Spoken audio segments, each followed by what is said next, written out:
Hey guys, if you are someone who likes to know all the latest news in the motor coach world of things, check out this website called Bus and Motorcoach News. They also have these videos called Motor Coach Minute. Unlike me, who likes to ramble for 15 minutes on my videos, Motor Coach Minute will give you all the headlines of what's going on in the motor coach sector in under a minute.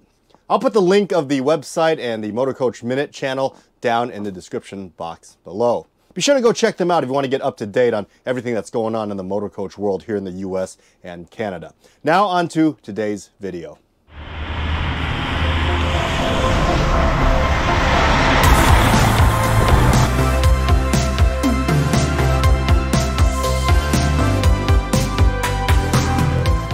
Hey, what is going on, all you bus nuts, geeks, and enthusiasts out there? Welcome to another episode of Motor Coach World. My name is James. Despite the fact that they look like giant boxes on wheels, a lot actually goes into the designing process when a new bus is on the drawing board. Over the years, bus designs have evolved quite a bit. From the double-decker horse-drawn carriages of France to today's hybrid electric city transit buses, these giant boxes on wheels have changed a lot throughout history. But despite all the changes of the bus, a few key ingredients of the recipe have remained constant. I mean, for a bus to be a bus, first of all, it has to be able to carry passengers, right?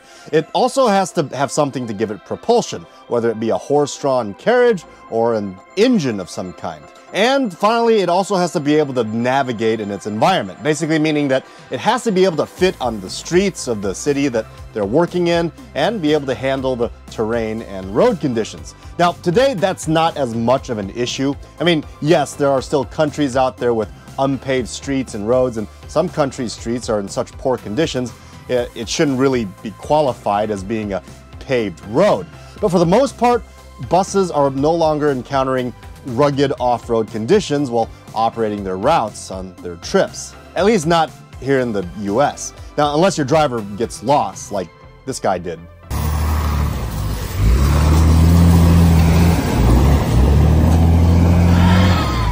Don't be like this guy. But back in the day when the roads were unpaved, bus designers really had to think about that kind of stuff. Stuff that we kind of take for granted today here in the US and Canada. But today, we're going to take a look into two different designs that have stuck around in the evolution genome of buses. Why do some of them have noses in the front, and why are some of them flat in front? Now, even if you're not a bus enthusiast, you've probably noticed that some buses have front ends that have noses sticking out, kind of like that of a car or a pickup truck or even semi-trucks. Among many other different names and identifications, some would call these designs the dog nose body style or traditional body styles. And some buses have a flat front end, which, by the way, used to be a popular semi-truck design as well in the US back in the day. In fact, in Europe, most semi-trucks are still designed this way with the flat front end.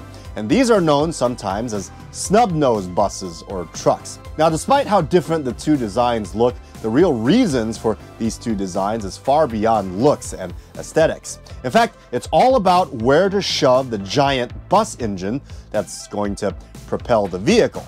Buses with the traditional or dog-nose body styles are buses with the engine built in front of the vehicle, the nose sticking out in front being the housing for the engine. And buses with flat front ends, or snub noses, usually means that the engines are placed at the rear of the bus. However, there are also snub-nose buses with the engines tucked in the front as well, like these Bluebird school buses, as well as these weird-looking hybrids that I've seen on school bus builds. These look like the result of two designers who couldn't make up their minds on whether it should be a snub-nose or a dog-nose bus, so they came to a compromise, maybe. Now, some people consider these to be really ugly looking. I find them really fascinating. If you know why these buses came to be, let me know down in the description box below. I really want to know how these kit bash school buses came to be produced. So you may be asking yourself right now, why can't they just make up their minds on where to put the engines on buses? Why can't there just be one bus design? Well, both designs have certain benefits and drawbacks that may work better for an owner or operator depending on what their needs are.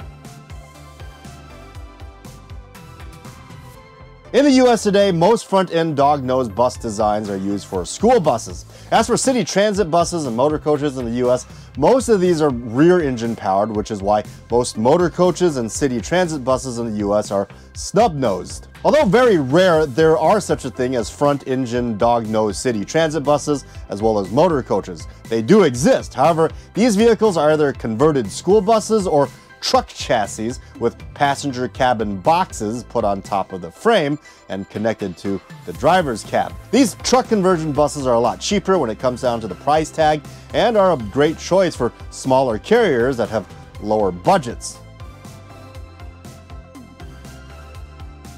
Again, as mentioned earlier, dog-nose buses in general are less expensive. Design-wise, to put it simply, it's just easier to build a bus box and attach the engine housing to the front of the box and call it a day. When it comes to maintenance, the engines are usually easier to access when repairs are needed. By simply flipping the cover up, the technician working on the vehicle will instantly have open access to 3 open sides of the engines. On top of that, when it comes to training new drivers and operating a front-engine dog-nose bus, these are going to be easier to drive and more familiar for the average driver. I mean, think about this. If you have a regular driver's license and drive a sedan, pickup truck, SUV, or van, your vehicle is basically designed like a dog-nose bus. It's the traditional way most cars on the streets in the US and Canada are designed today, which is why they call a dog-nose bus a traditional body style. In both the dog-nose buses as well as your personal vehicle, the engines are in front of you.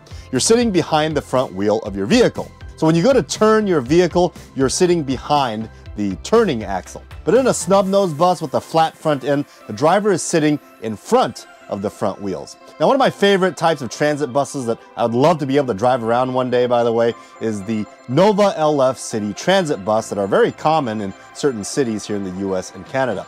The driver is sitting almost 4 feet in front of the steer axle. For anyone not used to driving this far in front of the steer axle, you're really going to have to get used to pulling way out in front of the turning point before you start turning that steering wheel. Otherwise, you'll end up swinging yourself right into the curb or car or whatever it is that you're trying to get around. For someone who's not used to driving a vehicle like this, it's definitely going to take a bit more training and getting used to, unlike the dog-nosed buses, which are going to be more familiar to anyone who's driven a car, unless your car is an old VW van or an old Toyota van where the driver is basically sitting on top of these front wheels. I really want one of those Toyota vans, by the way. Another pro of these dog-nosed buses is that the driver has more protection in the event of a front-end collision. I mean, if you have a 3,000-pound block of metal in front of you sitting in a 5-foot box housing it versus a snub-nosed bus, which basically has nothing more than a piece of glass and the wires behind the plastic dash panel, the choice is going to be obvious which one I would rather be behind in the event of a front-end collision. When it comes to having your engine in front of you, especially if it's a large diesel engine, which is what most buses have these days, a front engine bus is going to make for a louder ride for the driver as well as the passengers. There's less insulation between the engine and the passenger cabin, given that all the wires and cables have to go through the thin barrier between the cabin and the engine compartment. Another disadvantage is going to be that most front engine buses are going to have long overhangs in the back. Because bus engines are so heavy, if you're going to put the engine in front of the bus, that's a lot of weight on those single steering tires and the front axle to carry. To offset that weight a little bit, front engine buses are designed to have the rear wheels push forward a little bit more so that more of the weight is evenly distributed towards the rear of the bus, and thereby taking a bit of the load off of the front axle, especially if you have an independent front suspension system, which typically has a lower weight capacity than that in comparison to a solid front axle. Pushing the rear wheels forward also creates a shorter wheelbase, making the bus easier to turn and giving it the ability to maneuver into smaller spaces. In other words, a tighter turn radius. But where the drawbacks of having a long rear overhang comes in is that it gives the vehicle a really bad tail swing when making turns, especially sharp turns. And if a driver is not properly trained or paying attention, one could easily swing the tail of one's bus into another car, a light pole, or even a pedestrian. As mentioned earlier, most city transit buses and motor coaches in the US and Canada use flat-nose rear-engine buses, while school bus fleets operate a mixed variety. When it comes to motor coaches and city transit manufacturers, I don't believe there are any that builds city transit buses and motor coaches with front engines anymore.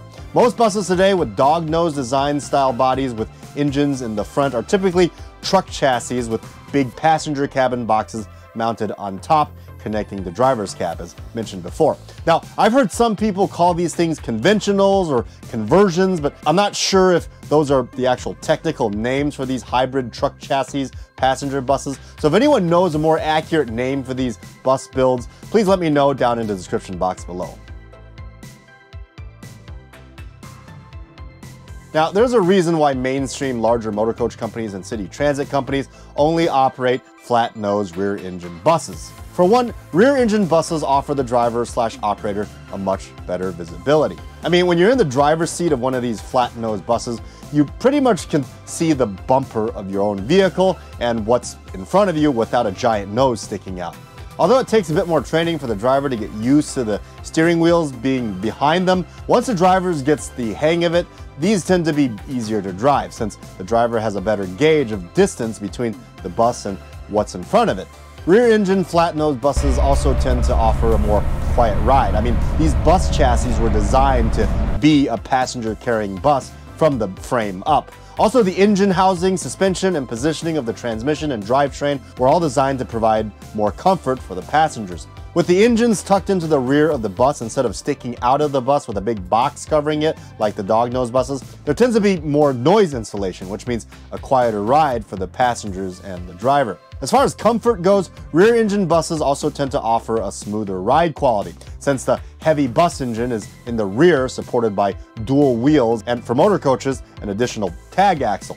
Rear-engine buses tend to have a longer wheelbase, making the ride a smoother one. It also reduces what I call the catapult effect. You guys ever launch paper wads off the back end of rulers by pulling it back and releasing it? Well, if you're sitting in the back end of a dog-nosed bus that has a huge overhang, which also is the lightest point of the vehicle, and the rear wheel hits a bump, especially on a truck frame that was initially designed to haul cargo, the same kind of thing is likely to happen, except with you as the paper wad. Another pro of the rear-engine bus is that because the engine weight is in the rear of the bus, they typically don't have the problem of really long overhangs in the rear and the tail swing issue when turning.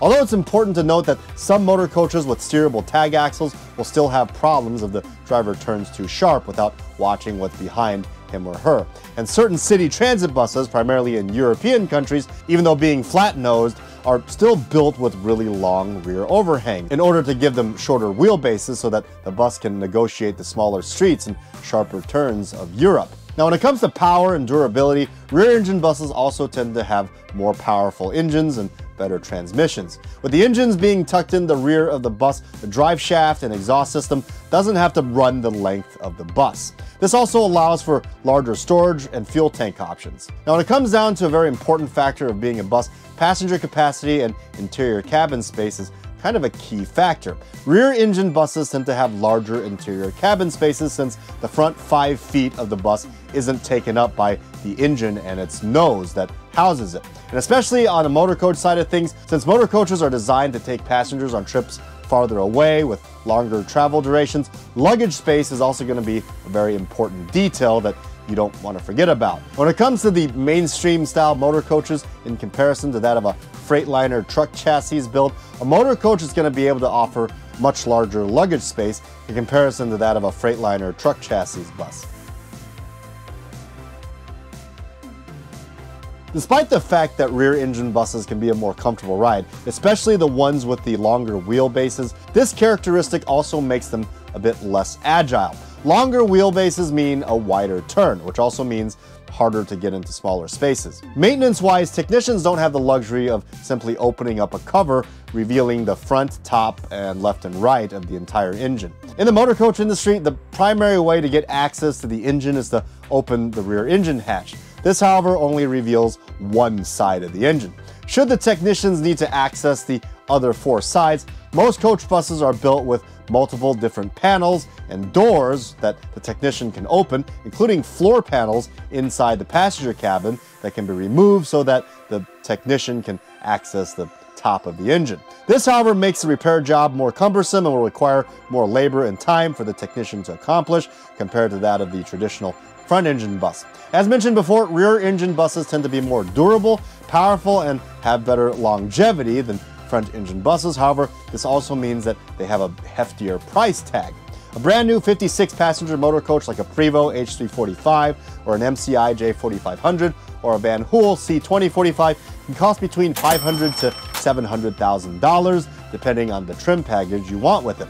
A brand new 52 passenger Freightliner truck chassis converted to be a standard motor coach will come with a price tag around $150,000 to $200,000. Now that's a huge difference compared to a conventional motor coach. Now keep in mind, if you really trick these things out with the ultimate luxury package, whether it be a rear engine coach bus or a Freightliner truck chassis bus, both of them can go into the millions of dollar price range. But when it comes down to the basic motor coach package, I will say that you get what you paid for.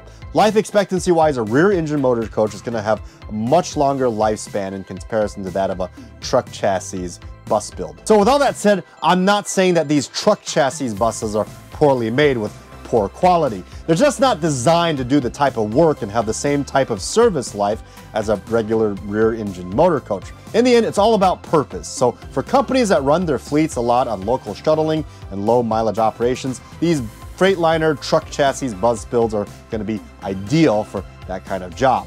With that said, I would love to hear about what type of buses your company operates and what you like and dislike about either one of these designs. As always, I hope you guys enjoyed today's video, and if you're watching this, then you are part of the motor coach world.